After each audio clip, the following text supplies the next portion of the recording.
Hey everybody, welcome back. So today I am working on creating a tunnel extension for this Polaris Fusion. I've decided to make this a long track. We're going to make it a 136. So I picked up a track the other weekend. It's a Chemoplast Cobra, the 1.352 track.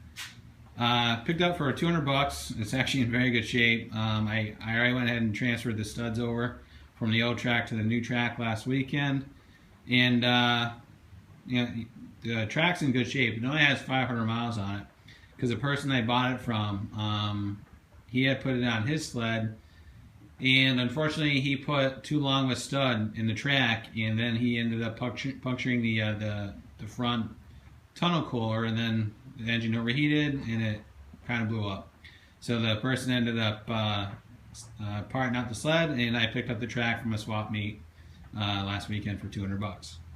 Alright, so I already went ahead and removed the snow flap and the little piece of sheet metal that holds the snow flap on, and you can see it lying on the trailer right there. So I'll show you what I'm doing as far as creating a tunnel extension.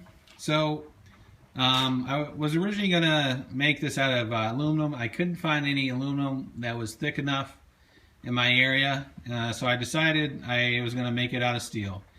And so this is 16 gauge hot rolled steel, and so this is what I have so far. I went ahead and made my little sheet metal brake, and I'm about to make a relief on it to fit around the cooler. So the overall dimensions on it is 12 inches wide, and if you look, it's going to be 9 inches to the front edge of the cooler, and then it's going to be 8 inches to the edge of the tunnel. And then where it says cooler relief, that's essentially that's the part that's going to get notched out and it's going to wrap around the cooler. So what's going to happen is there's going to be about a 3-inch section that's going to go inside the tunnel where the original bumper mounts are, and I'm going to fasten it to the tunnel from those original mounts, and then the bumper will go back somewhere on the extension. So I'll show more steps as we go along. Right, so got all the cutting done, and just have it mounted up temporarily with some fasteners just to check the layout and everything else. So if we go back to my cut marks, you'll kind of see, 8 inches to the edge of the tunnel, 9 inches to the cooler. I actually decided to go over the cooler at this point, just because the way that the tunnel was shaped on this one, it didn't sit exactly flat. So it was easier to get the tunnel extension to sit flat if I went over the cooler. So I went ahead and made a nice flush cut and used my grinding wheel to make a nice straight edge all the way back. Rounded off the corners. So this is where we're at right now. What I have to do now is I have to put in the snow flap support in the back and get that fabricated up, and so let's go ahead and do that now. Alright, so the mock-up is complete. So if we go ahead and look at these cut lines, again, 8 inches to the edge of the tunnel, which is that right there, and 9 inches to the front of the cooler, which is, see right there. The bumper is mounted in 3 locations on each side. The support strap for the snow flap has been put back in, mainly to add strength to the back of it, and bumpers mounted on both sides. So I was initially concerned about the overall strength of the steel, whether or not it was going to be strong enough, being 16 gauge, but I already went ahead and lifted the back of it, and it's solid. There's no deflection at all, and I'm not too worried about it. So why don't we go ahead and throw the crossover tube back on, just to show you what it's going to look like. Right. So there you go. Yeah, the inlet for the crossover tube they don't line up with the bumper, but that's fine. You know what? Form follows function. So I'm not too worried about it, because more than likely there's going to be a gas can on the back of this anyway, so yeah, it's going to be fine for me. I'm not worried about it. So if we go ahead and take a peek underneath, just to show you how everything ended up at. So, and again, pay no attention to the fasteners, because these were just used for mock-up. They're going to be replaced with stainless steel pan-head screws, so there's no risk of the track hitting anything. Everything will be smooth under here. So if you look, there's the edge of the tunnel, and then it transitions to a nice straight edge going back, and there's the support for the snow flap back there. So all in all, it came out good. So what I have to do next is I'm going to take everything apart, do a final cleanup on it, paint it, and then do a reassembly and go from there. So that'll be next. Alright, so the extension has been removed from the sled, and here we are. This is essentially it. So that's the front that was relieved around the cooler. Alright, essentially that's it. There's all the holes for it, all the mounting holes. Everything's all cleaned up, and essentially it's ready to paint. So what I used to essentially make this was this tool right here. It's a cheap, very cheap Harbor Freight 4.5 inch angle grinder. So got the job done, but you know, it is what it is. I don't see this thing lasting very long, but it got the job done for not that much money.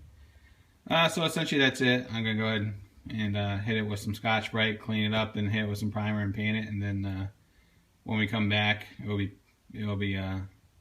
painted, and then it'll be ready to go back on the sled. Alright guys, so last night I pulled everything apart and spent about an hour on it, doing all the prep work for paint, you know, hitting with some Scotch-Brite, deburring all the holes, getting everything nice and neat and clean and ready to go. So I hit it with a couple of coats of primer, scuffed that down to get rid of any dust or dirt in the paint, and then I hit it with a couple coats of satin black. So here's your end result. And this morning I spent, you know, putting everything back together with all the stainless steel hardware. Okay, so just do a quick walk around, show you all the views. Bumper's on, even though it's a little bit tweaked from the previous owner. So, all right, we'll go ahead and put the crossover tube cover on it, just to show you what the finished product is going to look like. Okay. And then take a look underneath it, just to show you how everything ended up at. So again, everything was stainless steel, so no corrosion, you know, stainless steel bolts and washers and nylock nuts. So essentially that's it. Alright. Alright. So the total investment on this was, I think it was around 28 bucks. I picked up the sheet metal from the local hardware store in my town. That was $18. And then the stainless steel hardware, I picked that up. That was around 8 bucks for all the nuts and bolts and washers and everything else. So total investment was under $30 versus purchasing it from like SLP or Trax USA or Dennis Kirk or whatever, because the average price on any extension I saw was around 125 bucks plus shipping. So I like doing stuff like this. Gives me a reason to get creative and use some tools and do some fabrication and overcome some challenges and problems and stuff like that. And it just gives me a reason to do some stuff I really enjoy doing. So it's not that hard to do. I really encourage everybody to do it. All it takes is a little bit of time, some basic mechanical ability, and basic hand tools. Other than the angle grinder, you can do this with pretty much all the more likely you already have all the tools in your garage to do all this. Nothing really in here is really that out of the ordinary that would require you to do it. You know, just basic drills and, you know, stuff like that. So again, I hope this helps everybody out. If there's any questions, comments, thoughts, concerns, anything like that, go ahead and put them in the comments box, and I'll get back to you. The next step in this project will actually be removal of the existing track, and then putting the extension kit on the rails and assembly of that. So that'll be coming up next. That probably won't be happening until around Thanksgiving when I'm on break. So stay tuned for that. That'll be posted probably in about 2 or 3 weeks. Again, thanks for watching, and if there's any questions, comments, concerns, put them in the comments box, and I'll get back to you as soon as I can. Have a good day. Bye.